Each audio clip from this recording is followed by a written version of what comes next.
कि वीडियो को पूरा देखें ताकि आपको पूरी बात समझ में आ सके। सबसे पहले जो आपके पास कार ड्राइविंग लाइसेंस है उसको निकाल कर उस पर लिखे हुए कोड को आप एक नज़र देख ले। अलग अलग कार ड्राइविंग लाइसेंस के ऊपर अलग अलग कोड लिखा रहता है। ड्राइविंग लाइसेंस के ऊपर 0 से लेके 8 तक अलग अलग लाइसेंस पे अलग अलग प्रकार के कोड दिए जाते हैं जिसका मीनिंग अलग अलग होता है। आपको इस वीडियो में 0 से लेकर 8 तक कार ड्राइविंग लाइसेंस के ऊपर दिए गए कोड का मीनिंग बताने वाले हैं कि किस ड्राइविंग लाइसेंस पे क्या कोड दिया रहेगा, तो आप समझ पाएंगे कि इसका मीनिंग क्या है। जिस ड्राइविंग लाइसेंस के ऊपर 0 लिखा होगा इस लाइसेंस का मतलब यह हो जाएगा कि यह कार ड्राइवर बिना किसी रिस्ट्रिक्शन के, बिना किसी रुकावट के सऊदी अरबिया के अंदर कहीं भी किसी भी टाइप का कार चला सकता है। इसके ऊपर कोई भी कंडीशन लागू नहीं होगा।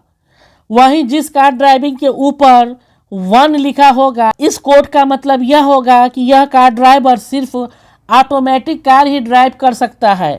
जिस ड्राइविंग लाइसेंस के ऊपर 2 लिखा होगा इसका मतलब यह होगा कि इस कार ड्राइवर का किसी हादसा के कारण उसका कोई अंग डैमेज हो गया है, इसके कारण उसे आर्टिफिशियल अंग को पहनकर कार ड्राइविंग करने की अनुमति होगा। कोड 3 जिस लाइसेंस के ऊपर लिखा होगा इसका मतलब यह होगा कि इस कार ड्राइवर को आंखों के सेफ्टी के लिए चश्मा पहनना होगा। कोड 3 वाले ड्राइवर का आंखों की रोशनी कमज़ोर है।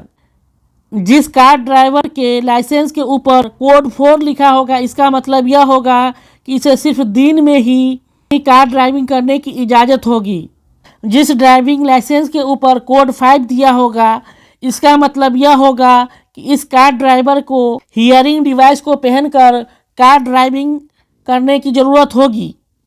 जिस लाइसेंस के ऊपर कोड 6 लिखा होगा ऐसे कार ड्राइवर को सिर्फ सऊदी अरबिया के अंदर कार ड्राइविंग करने की इजाज़त होगी। ऐसे लाइसेंस वाले व्यक्ति इंटरनेशनल ड्राइविंग कार्ड हासिल नहीं कर सकता है। जिस लाइसेंस के ऊपर कोड 7 लिखा होगा इसका मतलब यह हुआ उसका कंट्रोलिंग सिस्टम हाथ में होना चाहिए।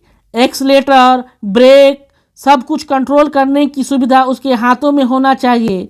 जिस लाइसेंस के ऊपर कोड 8 दिया रहेगा इसका मतलब यह हुआ कि इसे सिर्फ कॉमर्शियल पर्पज के लिए कार ड्राइविंग करने की इजाज़त है। तो आप अपना ड्राइविंग लाइसेंस को देखकर समझ सकते हैं कि आपके ऊपर कौन सा कोड दिया गया है और इसका मीनिंग क्या निकलता है।